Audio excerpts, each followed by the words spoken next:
I am on a quest to finish reading the Cosmere by the time Wind and Truth comes out in December. So I figured I'd start with Elantris, which is Brandon Sanderson's debut novel and the first book in his interconnected universe. This book is going to be split into spoiler-free and spoiler sections. I'll tell you where that break is, and you should be able to see it on the timeline as well. Let's start with a little bit about what this book is about. There are a couple different storylines we follow, and they're all pretty interesting. I'm also going to start out by saying I think I pronounce all the names wrong.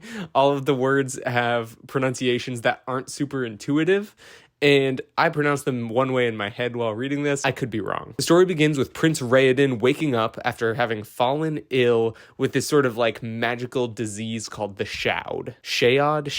I'm not sure. It strikes randomly and there's no way to predict who's gonna get it. But this condition wasn't always a bad thing. It used to be a blessing. It used to make people into these like radiant, godlike kind of people. But nowadays, it sort of makes you sickly. It makes your hair fall out and your skin go splotchy. And most importantly, it makes your heart stop beating and it makes you incapable of healing. So if you get hurt, you have that pain for the rest of your existence, basically. So back in the day when this used to be a good thing, these radiant beings lived in the city of Elantris. They were Elantrians and they ruled the nation. But nowadays, Elantris is used kind of like a giant prison where they send all of these afflicted individuals to rot and suffer away from the eyes of the public, basically. And society generally views these people who are in Elantris as dead. There's no real distinction made between someone who is actually inanimate and dead, and someone who became an Elantrian. Unbeknownst to Princess Serene,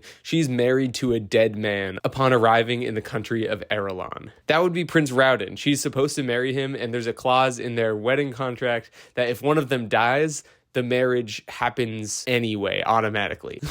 Struggling to find her footing in a new country where she has few political allies, she tries to make the best of her strange political situation in a country that's certainly seen better days. At the same time, Rathen is the high priest of the Derethi religion and has just arrived from the Fjordell Empire. His empire is rapidly expanding through territorial gain and the spread of their religious influence. His task is simple: convert the entire populace of Erelon or watch them die in a violent conquest. So pretty interesting setup. I was really intrigued by this at the get-go. All right, time for the spoiler-free review of Elantris. As with every Brandon Sanderson book that I've read so far, I had a really good time with this. The fandom has a tendency to kind of dogpile on Elantris as one of Sanderson's worst books, and I can't say I don't see where they're coming from, but I do think that it gets way more hate than it actually deserves. I am critical of it in some ways. I'll get more into that in the spoiler-filled sections, but overall, I think it's fine. I have no major gripes with it, and I had a fun time reading it. So overall, good. I liked it.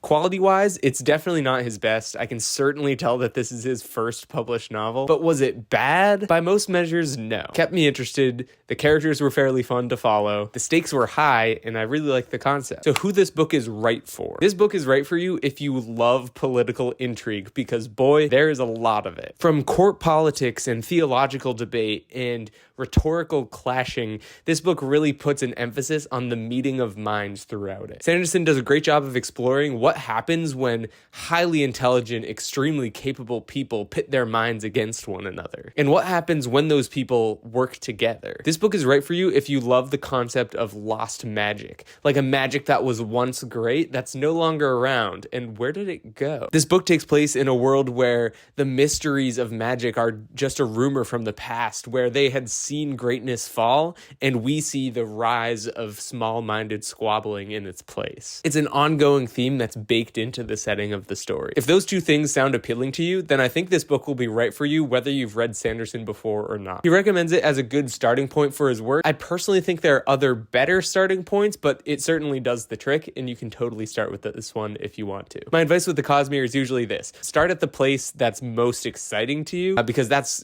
how you're going to get the most enjoyment out of, I find. Who this book is not right for: if you need your books to be action-packed, this probably won't be the book for you. It has some action scenes in it, but it's not the focus by a long shot. Practically everything else that Sanderson has written has more action than this does. It's just the flavor of this book. It's not what it's trying to do, and so it doesn't. So if you need fast-paced, action-packed sequences, Maybe start with a different Sanderson book and come back to this one later. If you aren't super into religious themes like the spread of religion, the way it's used in empire building, then this might not be the book for you. Those elements are pretty prevalent and they get explored in depth. If you aren't interested in reading the entire Cosmere the way that I'm doing, this one also might be one that you can skip. I think there are way better Sanderson books that are out there that might give you a more satisfying experience with his work, especially if you don't plan on reading his other work. Basically, the only reason why I picked this up to begin with is because I want to read the whole Cosmere. I'm definitely glad I did. It was a good book on its own, but I probably wouldn't have picked it up if I wasn't reading the entire thing. Again, I'm glad I read it, but Sanderson definitely has more concise, more impactful work that I think is more worth your time. Additionally, there's some really not great autism representation. Officially, Sanderson's statement about it is that he doesn't regret attempting to write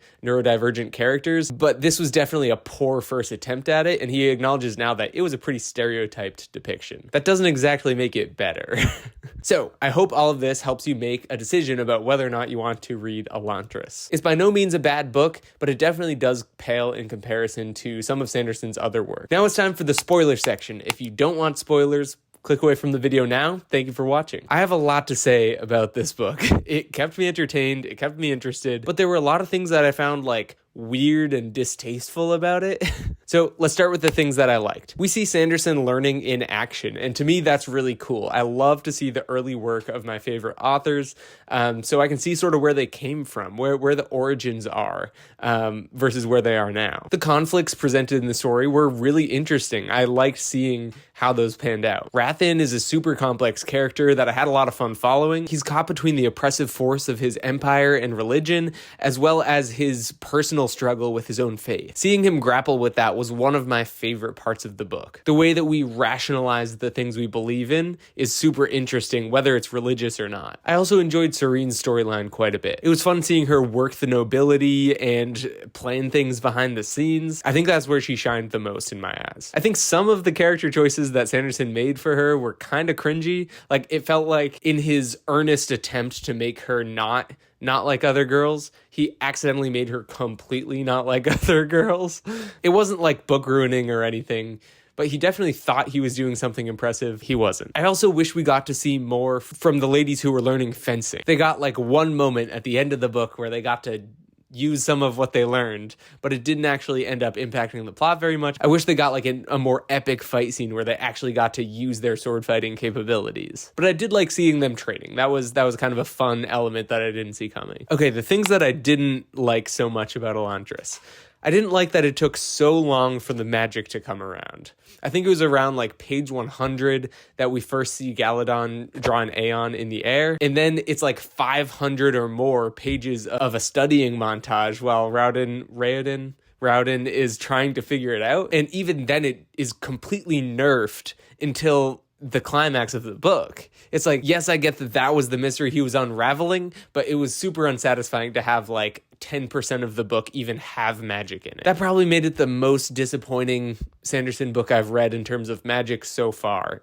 In the other book, Stormlight Archive is a little bit guilty of this, but in the other books, he steeps the story in magic from start to finish, which I think is awesome. We get to see the magic in action constantly, and that just didn't exist with this one, and I wasn't as big a fan of that. I want to be clear that I'm critiquing the book that is called Elantris. I'm not critiquing Sanderson. I don't think he's a bad person, but I do think that the words that he wrote imply some things about the real world that are harmful and untrue. I think Raoden's influence on New Elantris it didn't come off super well to me. It implied some weird things about the nature of pain and suffering, as if you could just forget those things if you got your mind off of them. As if it's a choice someone makes to feel those things. I don't know. That wasn't super cool. It reminded me of the saying, the devil makes work for idle hands. The Elantrians have no hope at all. They're all destitute and in pain and suffering until suddenly someone comes along and gives them something to do. Wow, I never thought of that,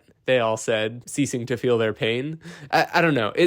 I like that I like what it says about having purpose in life and doing something with the time you have and never giving up. There's stuff like that that's really nice. But in terms of the way that it makes them not suffer their physical wounds. Just, I don't know, it wasn't really working for me. And in all honesty, it came across as preachy and classist to me. None of the poor, destitute people had thought of doing something with their lives until suddenly this noble-born man comes along and employs them all.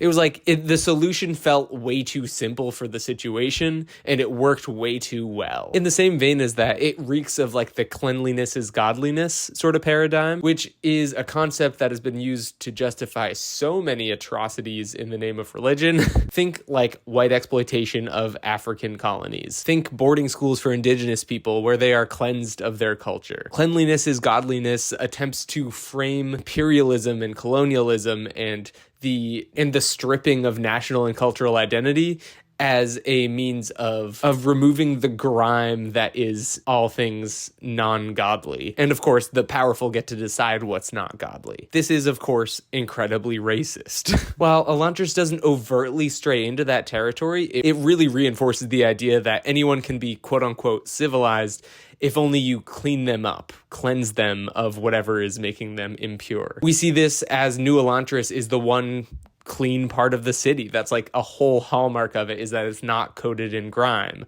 And like that symbolism is just so over the head with clean equals good, dirty equals bad. There's no way that I can separate New Elantris from this sort of colonialism in my mind. By default, this all pigeonholes the term civilized into one narrow definition as well, which is civilized by Raoden's standards, which is, you know, how it is on the outside. Yes, he creates a better model for society, one that's better than the kingdom he came from, but it's still a narrow definition. He's not including Shaor's He's not including Shaor's men in that, because there's one point where he gives up and says that they can't be civilized as a result of their madness. And it's like, I don't know. I can't ignore the things that implies about the real world and the ways in which power dynamics play out in terms of civilized versus uncivilized people. Who gets to decide that, how that gets enforced, and how that results in so much violence. I'm sure this wasn't Sanderson's intention. I'm sure of that. And that's kind of the problem. I think that's a result of him being a new writer who has not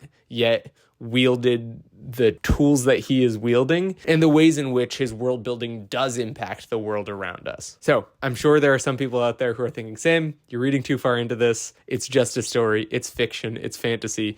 And to that I say, fiction is, I would argue, the most potent ideological tool of anything. And so when it gets kind of mishandled like this, by accident or on purpose, which I think in this case it was by accident, but like, know better, do better. I don't want to harp on that too much more because I did like this book.